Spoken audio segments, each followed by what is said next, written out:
Welcome to our 5 on 5. I'm pleased to be joined by Oregon U.S. Senator Ron Wyden at his office in Washington. Senator, thanks for taking the time today. Great to be back. So a month ago, you urged the Trump administration to exempt seasonal firefighters from the federal hiring freeze. Has that had any impact on Oregon thus far? And have you heard back from the administration?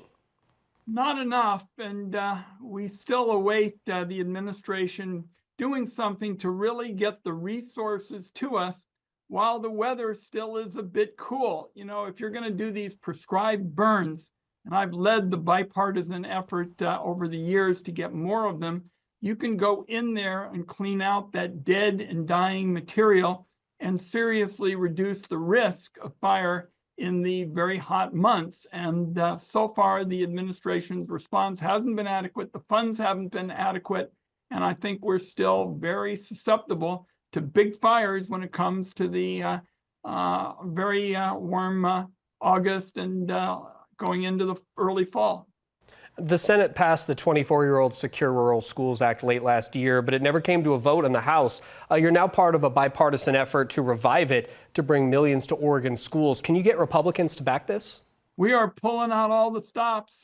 Congressman Benson and I have had a number of conversations about this. I was the author of this original legislation with then Senator Larry Craig of Idaho. Oregon's share of this bill as it relates to secure rural schools and eventually PILT has been more than $4 billion. I'm convinced that without it, in some Oregon communities, we'd have school 3 days a week. And I'm pulling out all the stops and working in a very bipartisan way with the House.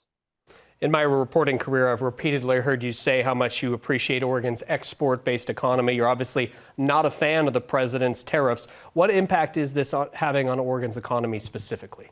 Well, the reality is these tariffs are just poison for the Oregon economy, and particularly Southern Oregon, where you have all kinds of products. Ag would be one particular example that are key for the export market. We do a lot of stuff well in our state, but one of the things we do best is grow things. We ought to grow them, we ought to add value to them, we ought to ship them all over the world because the world loves to buy Oregon. And these tariffs that the president is talking about, in fact, the tariff chaos, the trade chaos, is really causing us, great and very significant problems in terms of our trade-based economy. And my hope is that the president will see that there is a role for tariffs, but it should be targeted and not across the board, because these across-the-board tariffs are just a prescription for trouble. We're going to take a quick break. We'll have much more with Senator Wyden in just a moment. Stay with us.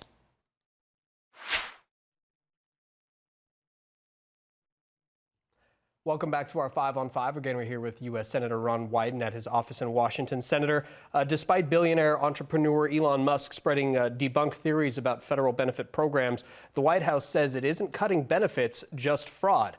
You're concerned? Well, that's simply not true, and particularly as it relates to Social Security. We're going to have a hearing tomorrow in the Senate Finance Committee with their nominee to head the Social Security Administration. Will be taking on these issues, but the Senate investigators have found that Social Security has an extraordinarily well-targeted success rate in terms of delivering the right amount, delivering it in an efficient way, well over 98%. And I think it's certainly a model that lots of parts of the economy could benefit from looking at. Just over a quarter of registered voters say they have a positive view of the Democratic Party in a recent NBC News poll. That's the party's lowest positive rating in its polling dating back to 1990. Where does your party go from here? The focus has got to be on those issues where the second word is bill. It might be medical bill, it might be rent bill, it might be electric bill, but we're once again seeing very significant threats with respect to inflation. And these tariffs, for example, that Trump is imposing really contribute to inflation. So what I tell everybody is we've got to really zero in on those issues. With respect to the social issues, I believe very strongly in respecting privacy and individual liberty. I was the first United States senator to support marriage equality, and I did it with one sentence, and that sentence was, if you don't like gay marriage, don't get one. We've seen a pretty dramatic shift in U.S. foreign policy in the last 2 months since President Trump took office. What's your biggest concern? Putin. my second concern is Putin, and my third concern is Putin. It's really troubling that this administration seems to be cozying up to Putin on just about everything and giving him really almost a blank check. And my parents fled the Nazis in the 30s. Not all got out, but my dad had to flee. We understand as Wydens what it means to have an authoritarian foreign policy, and we've got to check this and get back to an approach that values striking a balance and bringing people together. You're obviously not a fan of many of the president's policies. What about the taking steps late last week to dismantle the Department of Education? He can't destroy it without congressional action. Do you think Democrats can do anything in Congress to stop this? We're certainly going to look for a more balanced kind of approach. Obviously, there is a role for the states and the localities with respect to education, but to just take a sledgehammer at programs where you have a chance to really look to the future, ensure that we have education programs that make us more competitive to China. This is a sledgehammer approach, and I think that's a mistake. We appreciate you taking the time. Thank you, sir. Thanks for having me. We'll be right back.